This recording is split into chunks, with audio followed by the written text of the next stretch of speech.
Coming up tonight on SLU News 22. Praying for Paris. SLU welcomes the new Billiken. Shia LaBeouf at it again. Printing bones. Plus, national news and weather. Live from the Busch Student Center, this is SLU News 22.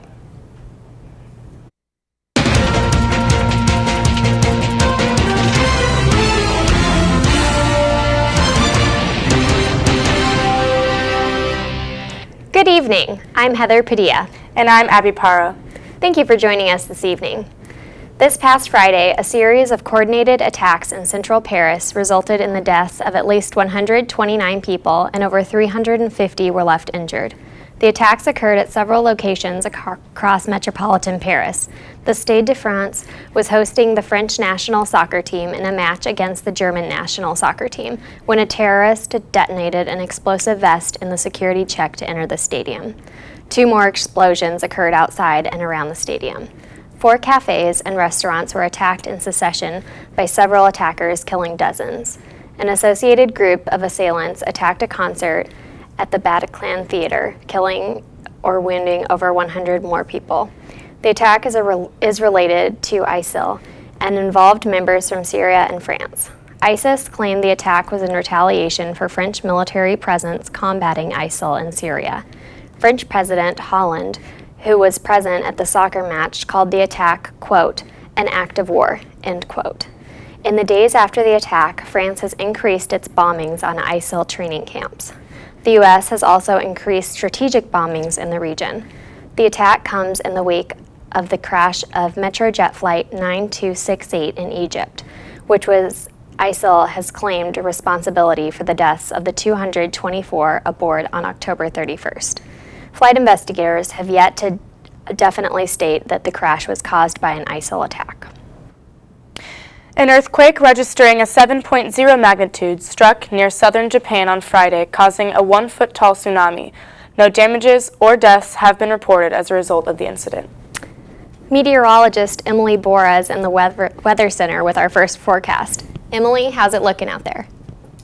Well, it's pretty chilly out there right now. We're sitting at 50 in St. Louis and low 50s all across the board. Festus is down here at 47. We have showers all over the nation right now. They've been sprinkling off and on quite a bit today. Tonight we're going to get down to 52 with rain continuing into the night. Winds picking up a bit. They're going to be from the southeast at 12 to 20 miles an hour. This week, though, we're going to see more heavy rain. With this heavy rain, we're going to be in a flash flood watch across the viewing area until late tomorrow night, so keep your eyes open for any flash floods. With that being said, we're going to get a clear day on Thursday, and then into this weekend, there are some possibilities of snow. I'll have that for you later on in my forecast. Back to you guys. Thanks, Emily. This past Friday, the 13th of November, a federal prosecutor by the name of Kevin Colliner discovered a terrible scene. In a 2-story apartment in Sioux Falls, South Dakota, lived a violent sex trafficking ring ran by a man named Muhammad al-Aboudi. Al-Aboudi, now serving 4 life terms in prison, targeted young, troubled women and provided them with drugs, alcohol, and a place to stay in order to force their participation in sexual acts with strangers. South Dakota, seemingly a quiet and safe state, has become a source for such illicit sex trafficking, as traffickers assume they have a lesser chance of being caught. The feds are working diligently to root out all sex trafficking in this state and other low-crime states. Conflicting reports are coming out of Minneapolis after a police investigation has led to the shooting of 1 man. Minneapolis police responded to a report of an assault early Sunday morning.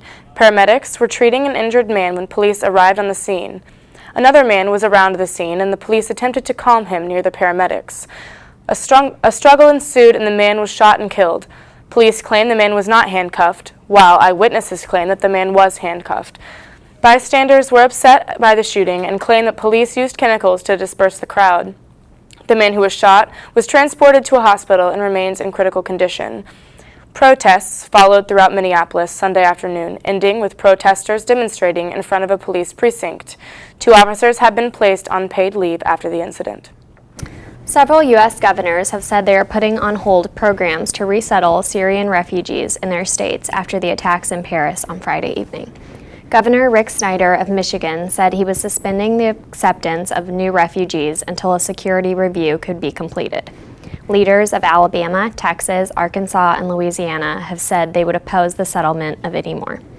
In wake of the Paris attacks, 7 of the perpetrators who have claimed to be from the militant group ISIS died in the attacks, but one of them is thought to have been a Syrian who entered Europe via Greece with migrants. Millions of Syrians have fled to neighboring countries and to Europe. The U.S. has promised to take about 10,000 Syrian refugees in the next 12 months. While some states refuse to take any more Syrian refugees because of possible risks, others are willing after complete security clearances. Michael Mitchell with the Lutheran Immigration and Refugee Service, an organization working to resettle refugees in the U.S., says suspending refugees' entrance, quote, is only feeding into what the attackers want, end quote. Last Thursday, 2 terrorists associated with the Islamic State of Iraq and the Levant detonated bombs in Beirut, Lebanon, killing at least 40 people and injuring over 100 more. The neighborhood has a large population of Shiite Muslims, a group regularly attacked by ISIL. The attack occurred around 6 p.m. local time and targeted a Shia mosque and a bakery. A third attacker was found dead with an undetonated bomb, but is believed to have died in the first explosion. Coming up next, your SLU area news.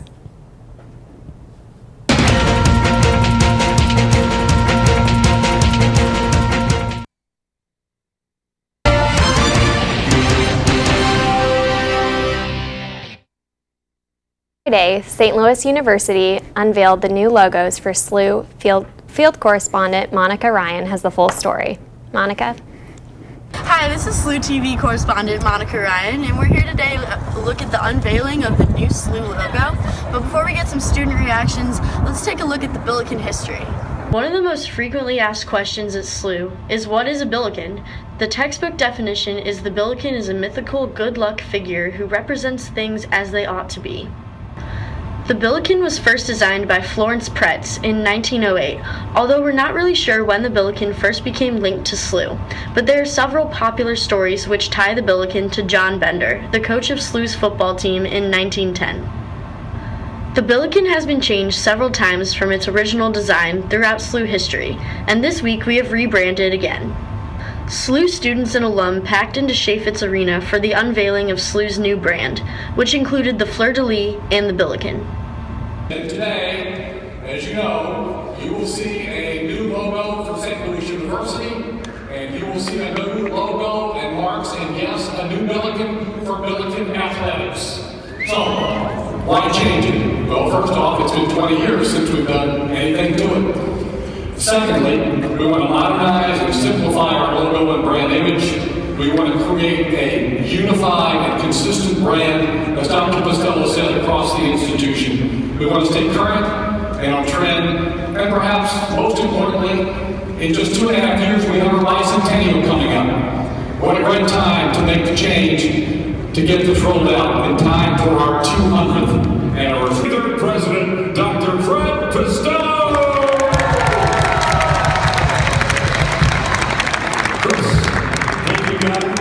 Is everybody ready? How about a countdown? How about a little drum roll? Do we have a countdown? We got a countdown? Are we ready? Yep. 3, 7, 6, 5, 4,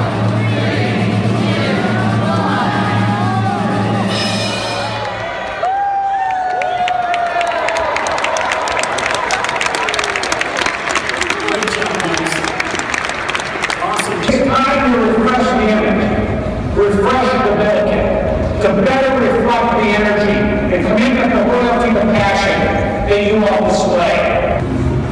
We're here with student athlete Maya Bentley. How do you feel about the new logo? I really like it. I think it's going to bring a fresh new perspective to the athletes, and I think it'll just be great for the school. Hi, I'm here with President Costello. What do you think the new logo means for SLU?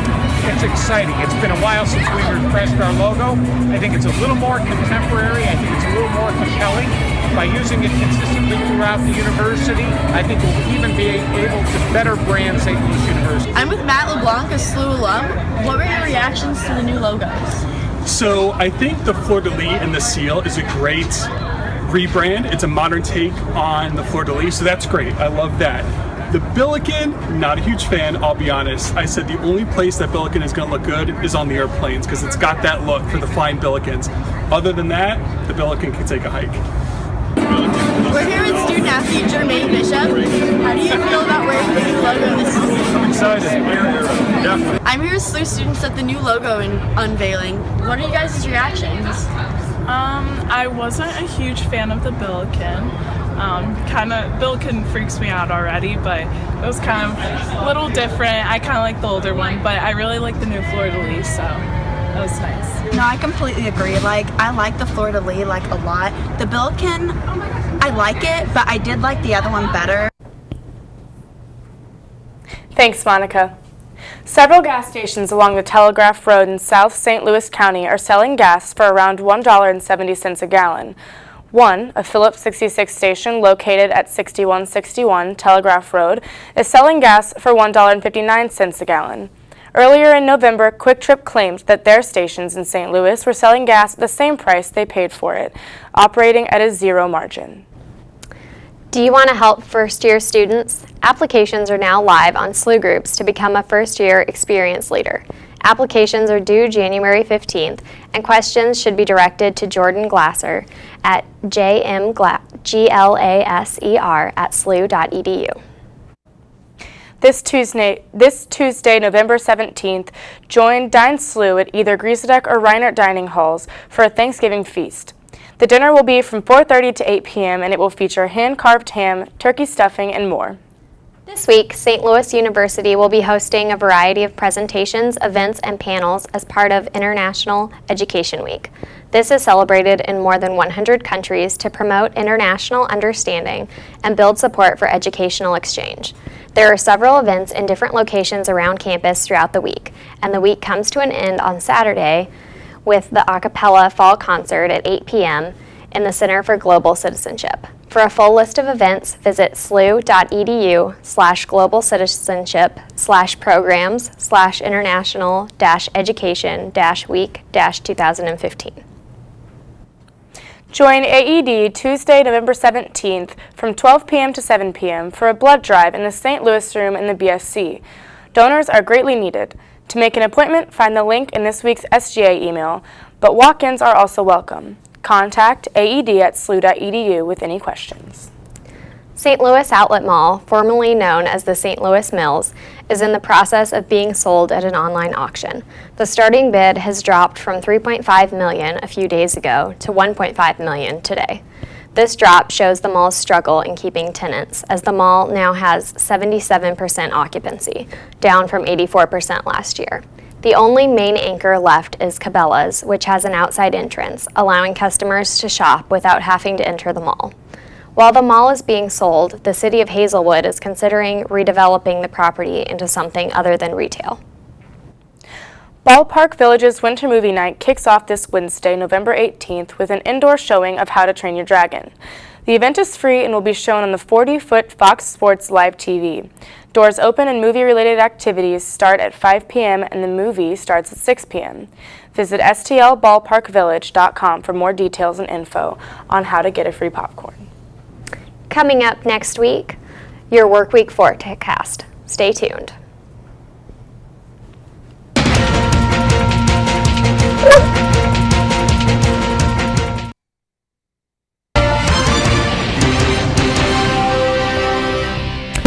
Welcome back. Meteorologist Emily Borah is here now for your extended forecast.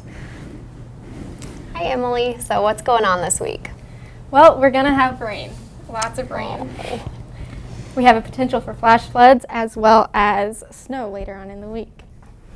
Right now, though, we're sitting at 50 in St. Louis with some sprinkles here and there. Our high was 53 with our low being at 50. Humidity is at 96% and a dew point at 48%. Looking out, we do have showers across the region as well as a cold front up here and a warm front down here. This cold front is going to push into the region though this week. Across the nation, we have that bigger cold front all the way from Canada down into Texas and Arizona and New Mexico. That's going to be sweeping in over the week and bringing that chance of snow with it. Tonight we're going to get down to 51, more rain, and winds out of the southeast at 10 to 15 miles an hour. Tomorrow we will see more rain almost all throughout the day with a high of 64 and very, very strong winds out of the south-southeast at 20 to 30 miles an hour. For the 5-day, we're looking at a cool down on the weekend, as well as a nice day on Thursday. That cool down over the weekend, though, is going to bring the possibility of snow and some rain as well. So it looks like we might be getting our first snow this weekend. We could. If we do, it'll just be a few flurries, but snow nonetheless. All right. Well, thanks, Emily. Up next, a look into the world of sports and entertainment. Stay with us.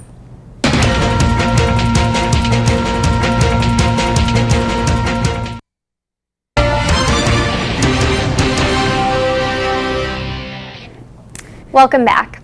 CMT on Tour is presenting country singers Thomas Rhett and Brett Eldridge in concert on November 20th at Shea Fitz Arena during their Suits and Boots tour.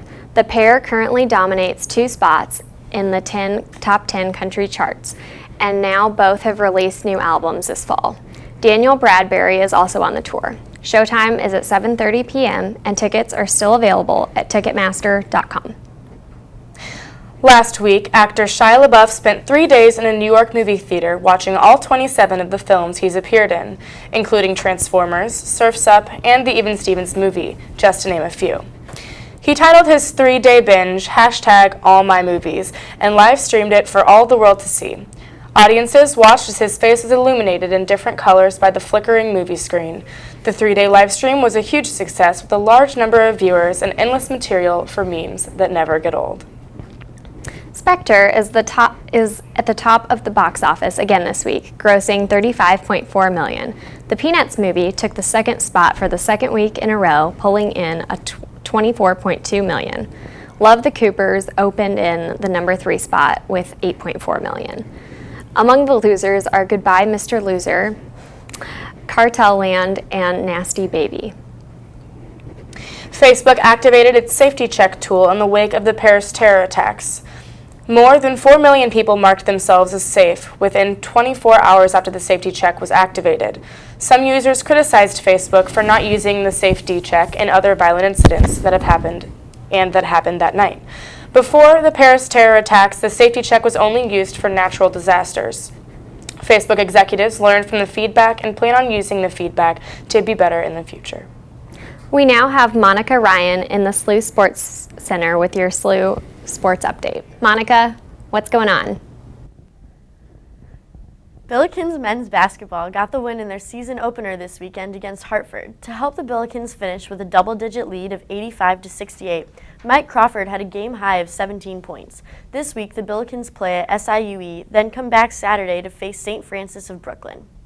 The Blues lost 4-2 this weekend at the Scott Trade Center. Tarasenko scored both goals for the Blues, putting him at 10 for the season. The Blues led 2-1 in the second period, but Patrick Kane of the Blackhawks scored to tie it up. The Blackhawks skated away with this one in the third period. The Blues remained second in the Central Division with 23 points, just behind Dallas with 28. On Sunday in NFL Week 10, the Rams lost to the Chicago Bears. Coach Jeff Fisher said, quote, "We got outplayed, outcoached. We didn't play well," end quote. The Rams gave up an 83 and 87-yard touchdown to the Bears. The final score was 37-13. The Rams are 4-5 on the season and second in the NFC Western Division, behind the Arizona Cardinals. The Rams meet the Baltimore Ravens in Week 11. Back to you in the studio.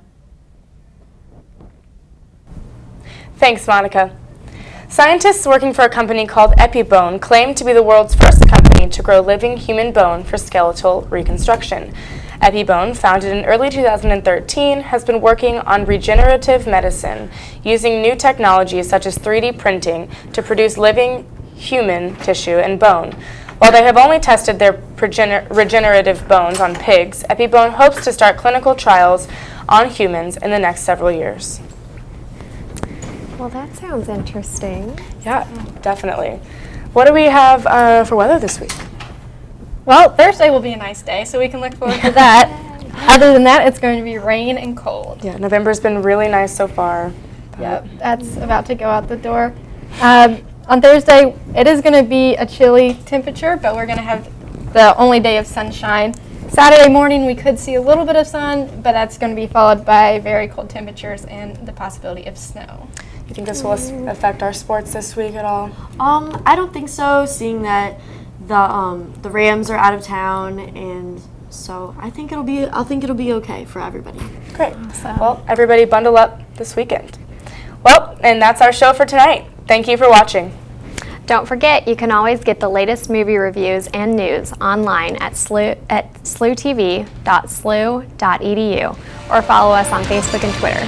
We'll be back here next week at 6 p.m.